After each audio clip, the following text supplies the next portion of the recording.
Oggi ci troviamo a Semine di Ragani di Anguilla, sul territorio veneziano, precisamente sul bacino del Brenta. Semineremo 16.000 esemplari selvatici che sono stati pescati nel lago di Chiusi, la zona di Latina del Lazio.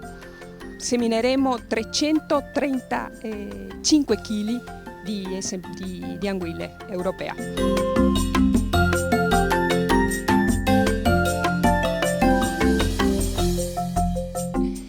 Le immissioni sono dovute agli obblighi ittiogenici.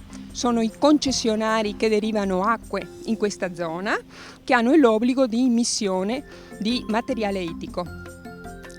Quindi vengono seminati dal periodo invernale per i salmonidi a questo periodo primaverile per il luccio e l'anguilla, e ad autunno semineremo tinche e carpe.